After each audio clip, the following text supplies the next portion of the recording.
All right, let me get to my guests now. Mary Goretti, she's the country manager of Uwezo. Good morning. Good morning, Joel. How are you today? I'm well, thank you. Thanks for inviting us. Thank you for coming. And Mr. Fajil Mande is an education expert.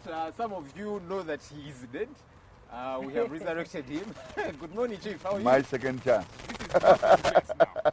Absolutely. Good morning and good morning, How Joel. are you? Thank you very much, Joel. How do you manage to juggle all these different things? Managing my time better and having focus. Managing your time better And having focusing. focus. Yes. I don't just wander everywhere. I go where I want to go because I know what I want. Managing your time and having focus. I'm Yeah. not too sure some of these students managed their time well and had focus. There are districts, let's begin there, with those that do not perform so well. Districts like Luka, there are, especially districts in eastern Uganda and some bits of northern Uganda. Some will say it's a historical issue and that kind of thing. What do you see as a problem there? And how can we address it? Because you see, if it happens once in a while, you would say that was a mistake. But if it happens every year, that's a problem which we need to address. Yeah. First of all, I have had opportunity to work in some districts at a conference level. I was recently in Lira, where some two young men organized a conference on education to ask what is wrong with the education in the sub-region. So, but when you move out to the districts, let's take these particular districts, okay? Generally, what has happened there is that the political leaders normally are not coordinating very well with the technical staff. Now I'm being at that high level because there is a lot of lack of coordination in many districts in Uganda as far as education matters are concerned.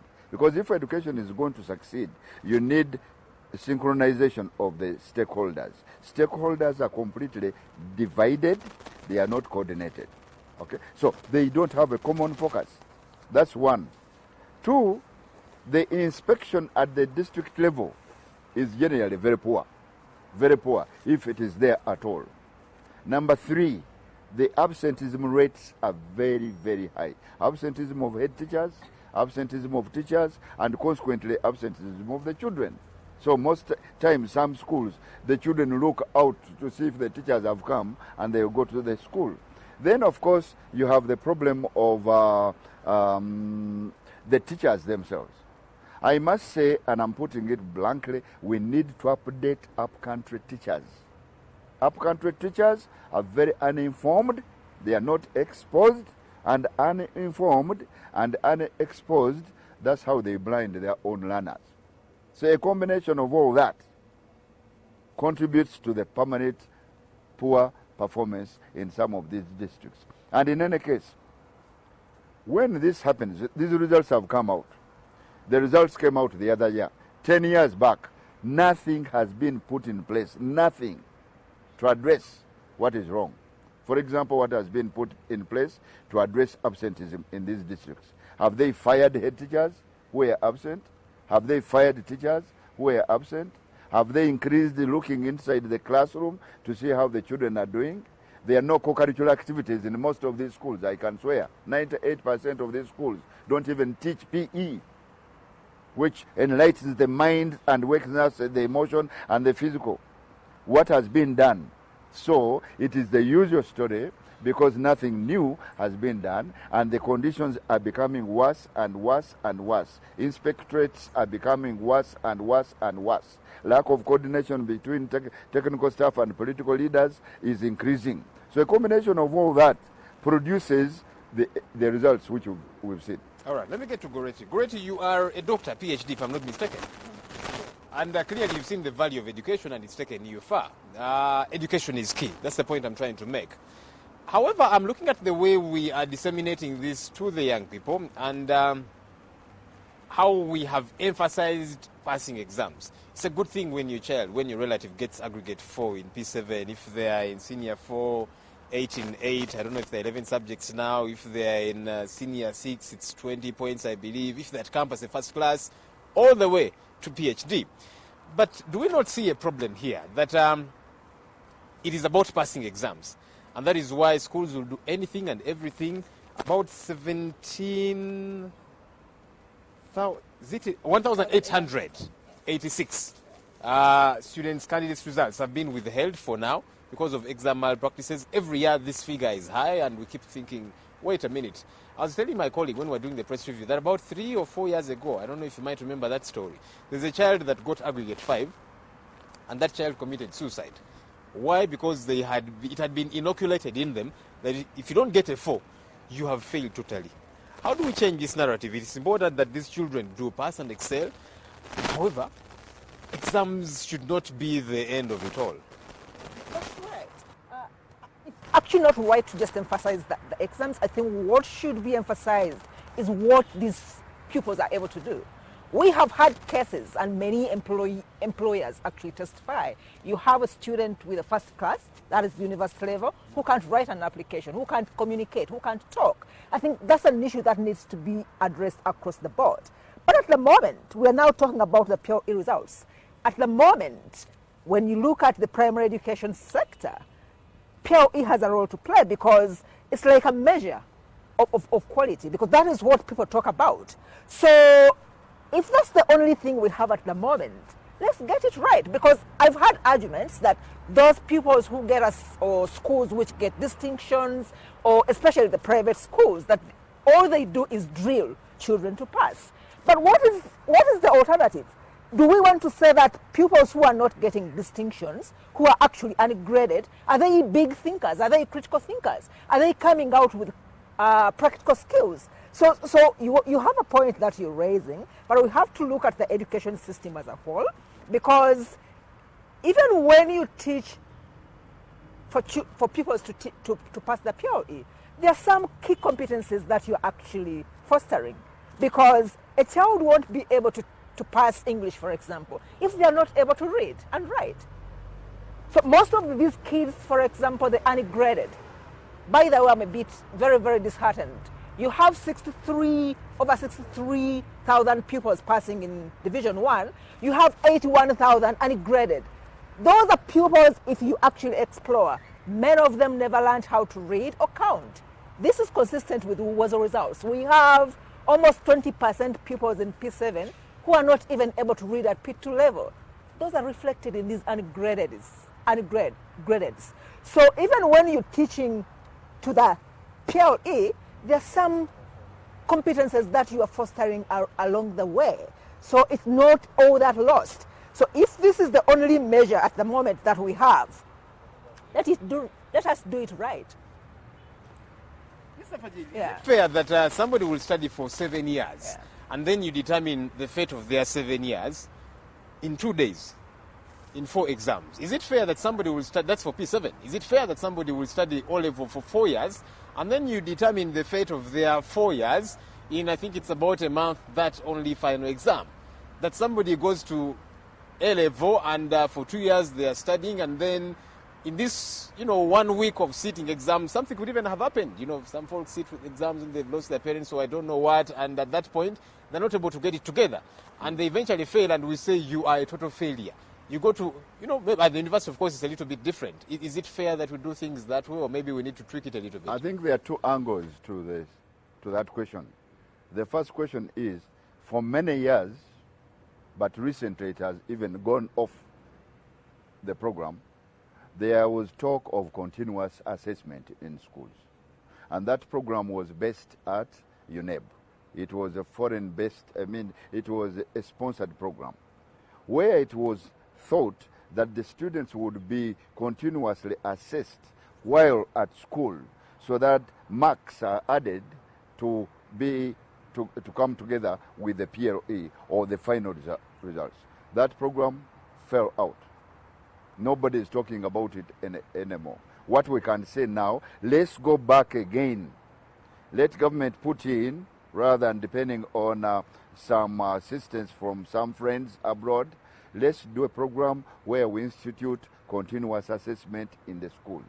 It is good if pupils know that I'm being graded, I'm being awarded marks all the time, I'm being observed, which is taking place. Children are doing tests all the time. Actually, too many tests, but they don't count at the end. You get me? So that one needs to be put into the program so that one's life is not assessed only in the 2 hours or the 10 hours or 15 hours.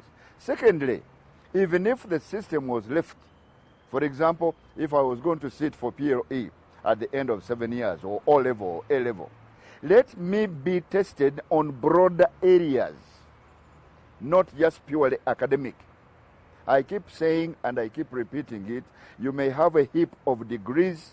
If this heap of degrees does not produce ideas in you, if you can't offer service, if you can't make a product and get it, those degrees and certificates are useless.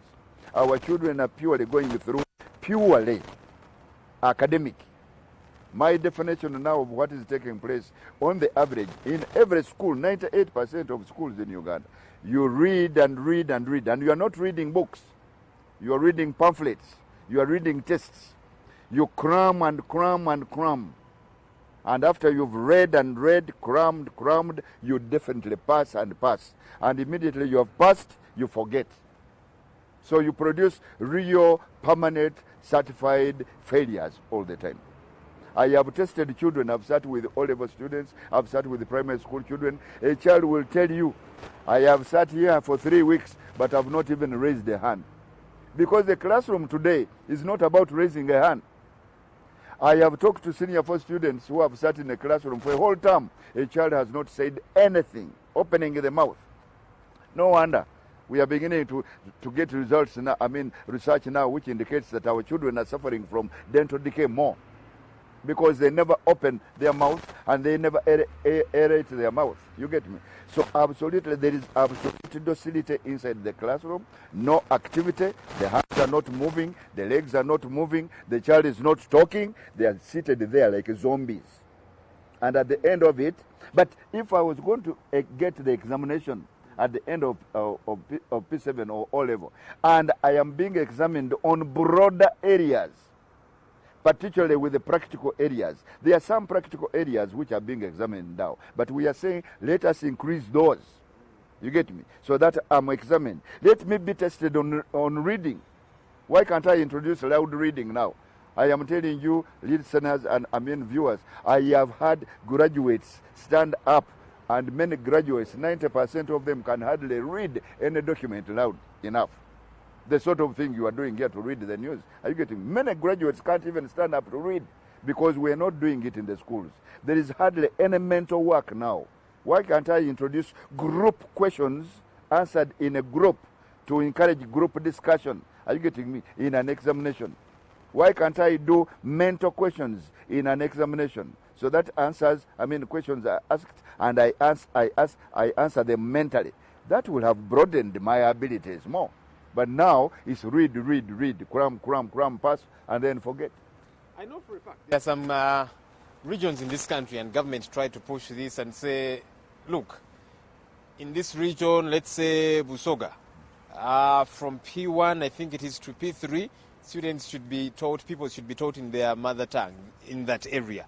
If it is Western Uganda, P1 to P3, we teach you in Runyankore, for example. If it's Northern Uganda, the same thing. Uganda, the same story. And, of course, the reasoning of government is, look, these children understand better in that language.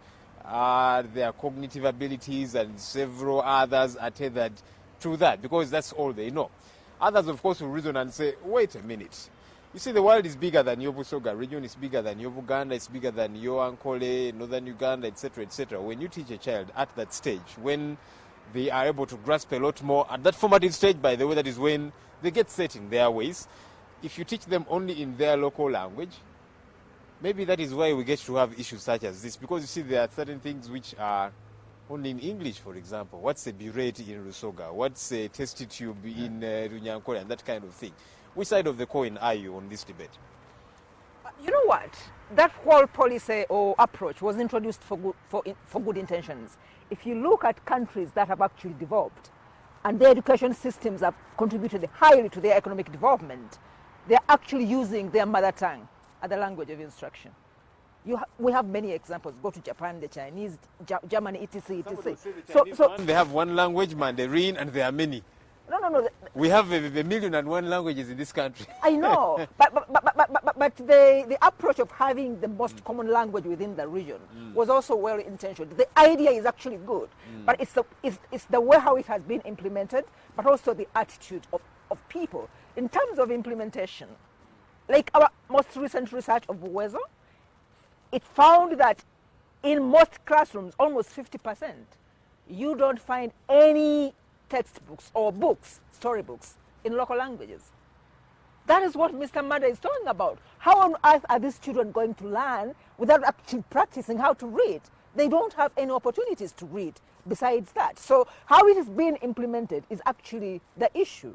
But also, if you look at the competences, for example, comparing competences in English, mathematics, and local languages, actually, because of the way it has been implemented, children are less performing well, like reading local languages, poorly, much worse than in English or than how they do in mathematics. You gave an example of Lusoga, for example. If you compare how children are able to read Lusoga compared to how those who are able to read in Runyankore and Ruchiga and Runyankore, almost 12% of the children in Lusoga cannot read Lusoga. So how on earth are they going to be taught and comprehend and do things and be competent through the mother tongue? So it's the approach. But let me tell you, we learn well. Just assume, Joel, if you are to be taught something new and all they teach you through is French, that is if you don't understand French. It's the same thing. You are teaching these children to learn something new, to think in a language that is so alien to them. We need to begin to wrap this up. Yeah. Mr. Monday, I don't know whether you get bothered like I do. That you see little children at about 6 a.m., sometimes at 5 a.m., holding their hands and they're going to school, whichever school it might be, Shimoni, Nakasero, or wherever. And they're going to school at that time, and given their age as well. Throughout the day, they're being pumped with all this, and then they retire late in the evening with a whole load of homework. When it's time for them to break off for holidays, there's holiday studies and holiday coaching and so on, and I keep wondering, but when is this child going to get to be a child? Because I think that's important too. We are not seeing it. Maybe that's the reason why, I don't know, they are failing as they should. They probably have the matter, but we are only addressing one element and not the other bit. You are right. That is a correct observation. I get bothered also. I get bothered about this sterilization of children in the classroom. Actually, instead of enlivening and waking up the children, we are slowly murdering them. We are de-skilling them. I told you, the child cannot learn when they are simply seated. The culture in our classroom is, shh, keep quiet. Touch your mouth. Touch your mouth. Now, people don't learn by touching their mouth and keeping quiet. I'm not saying that children should be let to talk anyhow. No.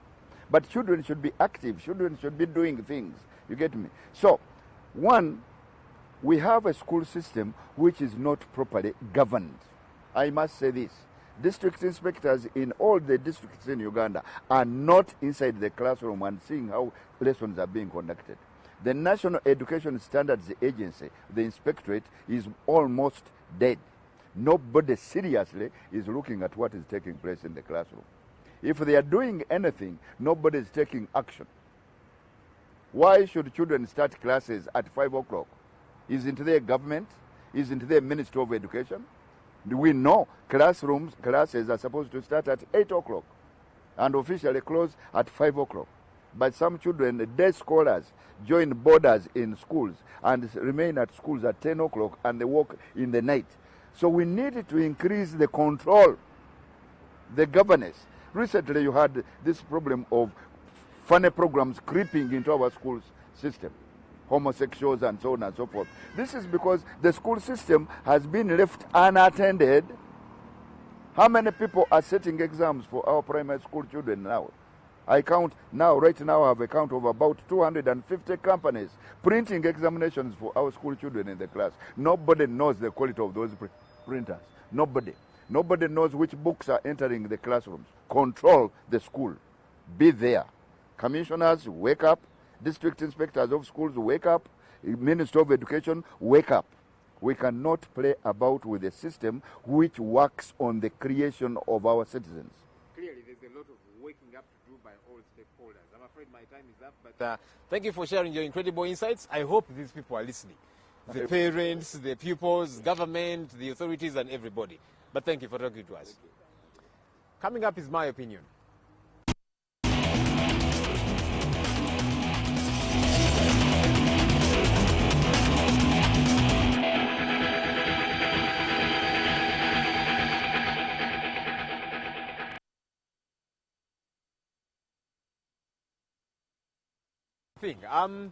I look forward to a day when education shall be about acquire knowledge, and then you can use this knowledge for several other things. Because you see, we seem to be constricting ourselves to study, pass exams, and get a job, and that is why we emphasize a 4, we emphasize a first class, all of which are incredible things. We should emphasize them without a doubt. But what is education?